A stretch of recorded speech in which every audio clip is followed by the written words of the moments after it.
Entrevistas que lo conectan al mundo. Así amaneció.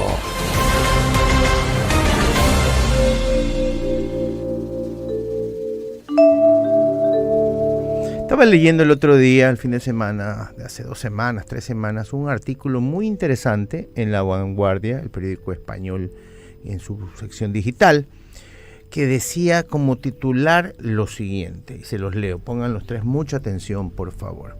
Hay que tener emociones negativas, no podemos vivir en la happycracia, ¿ya? Más adelante decía este mismo artículo sobre la psicóloga clínica experta en educación emocional, que ya la vamos a presentar: desahogarse, llorar y hacer algún ritual de despedida o duelo es la manera más sana y coherente de afrontar una situación triste. Está bien que sea así. Es decir, para todos esos machos que dicen que llorar está mal, que el sentirse mal y depresivo está mal, sobre todo después del COVID, yo fui una de esas víctimas, que creyendo que no demostrando tus emociones está mal. Para eso hemos llamado a una de las expertas más importantes que tiene Latinoamérica y España sobre todo. Ella es la psicóloga Ana Romeu. Ana, buenos días y muchísimas gracias por estar esta mañana con nosotros, es un honor. Hola, buenos días. Ana, a ver. Buenas tardes desde España, de hecho. Muchísimas gracias. ¿Dónde estás? ¿En Barcelona o cerca de Barcelona? En Barcelona, yo estoy en Barcelona. Eso sí. Son 7 horas de diferencia, ¿verdad? Son las 3:45 de la tarde exactamente. Ana, sí. ¿Qué es esto de no vivir en happycracia? Hay muchos influencers, como se dicen ellos ahora, que dicen que no, que la felicidad, ¿qué es la happycracia y por qué no podemos vivir en ella?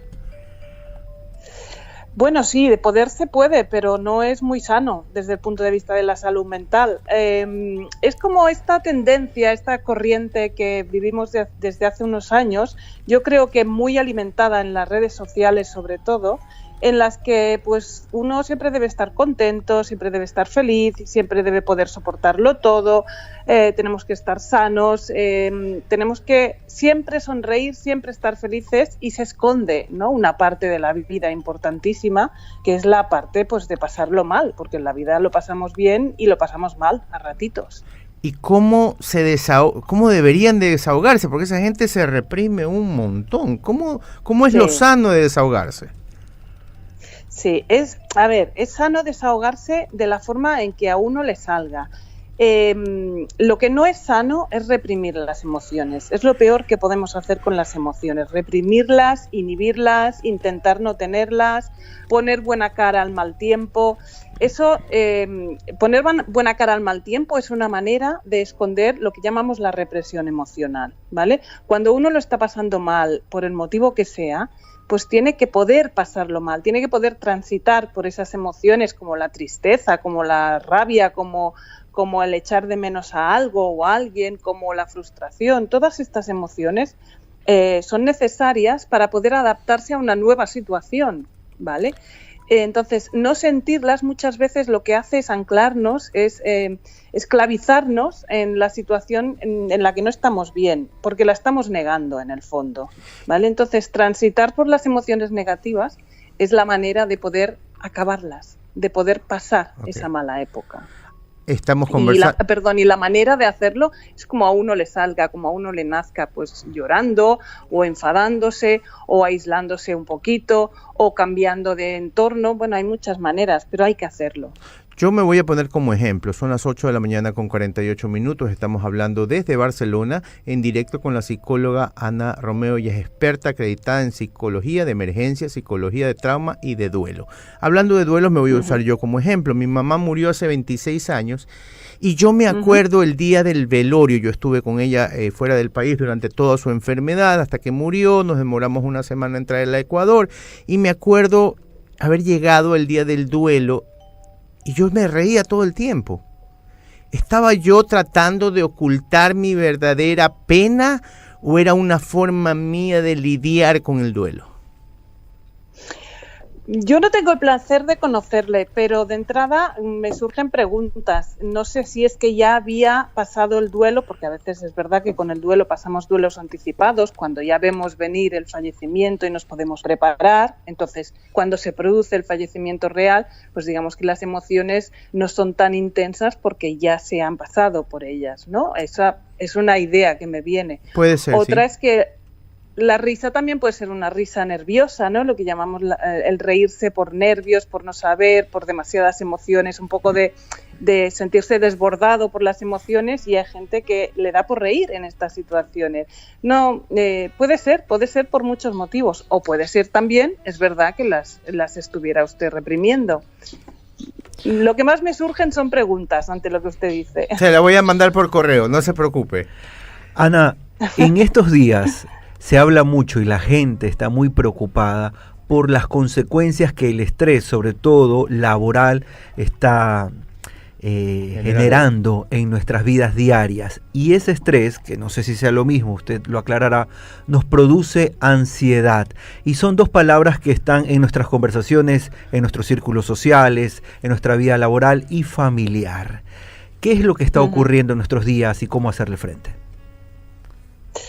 Lo que está ocurriendo es que vivimos en una sociedad muy demandante, en una sociedad que ya no es físicamente peligrosa, ya no vivimos en la selva y no tenemos que protegernos de animales depredadores. Bueno, por acá sí. En Ecuador sí, Ana. La mayoría.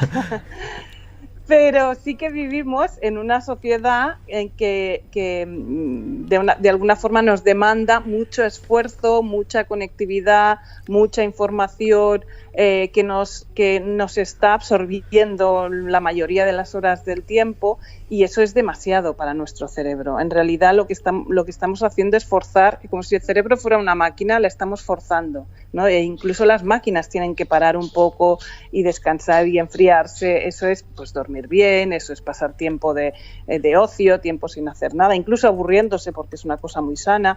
No nos estamos permitiendo el tiempo de recuperarnos, porque todo es muy demandante, muy rápido, todo pasa muy, muy, muy rápido, y tenemos que estar en muchos sitios a la vez y pendientes de demasiadas cosas a la vez, con mucha información.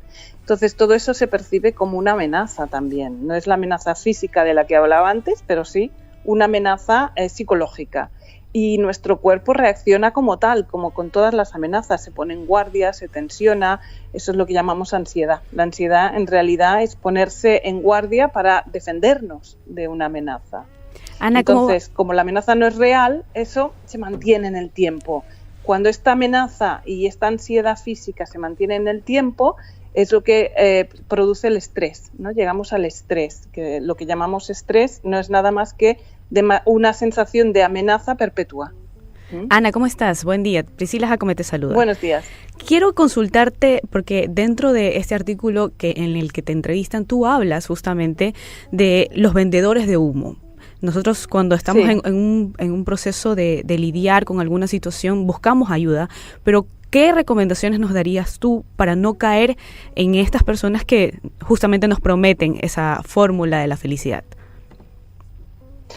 Pues yo aconsejaría siempre preguntar la formación de ese profesional. Si acudimos a un profesional, pues en algún sitio debe haber información sobre esa persona. Si está colegiado aquí en España, por ejemplo, pues todos los psicólogos, todos los psiquiatras tienen que estar colegiados. Para colegiarte necesitas un título universitario. Si alguien no está colegiado, podemos sospechar pues que a lo mejor no tiene la suficiente formación como para poder ayudar a alguien. Y esas son las personas que venden más fácilmente fórmulas de felicidad. Son muy reduccionistas. Es una opinión personal, evidentemente. Yo siempre digo que para ayudar a alguien necesitas 2 dedos de frente, y hay muchas personas que tienen esos 2 dedos de frente, mucha coherencia sin tener formación, pero hay que ir con cuidado también, ¿no? Porque los trastornos mentales son cosas muy serias. Ana, hoy vivimos en un mundo telemático. ¿Cómo podemos contactarla para si alguien quiere tener una cita? Porque lo suyo es muy interesante, para mí es muy real, es muy... siente lo que tienes que sentir, no te engañes a ti mismo, no engañes al resto, y en muchos casos puede ser salvadora porque el resto nos podemos dar cuenta de trastornos mentales y de depresión. ¿Dónde te contactamos? Sí. Pues pueden hacerlo a través de mi web, las 3 www.annaromeu, ANNAROMEU.com, por ejemplo, o me pueden seguir por Instagram o LinkedIn. Así que ya saben, amigos, si ustedes tienen alguna consulta, alguna pregunta, esto ya no tiene que coger un avión e irse a España. Esto lo puede hacer telemáticamente, que hoy en día se usa muchísimo, sobre todo después de la pandemia. Ana, muchísimas gracias por haber estado esta mañana con nosotros.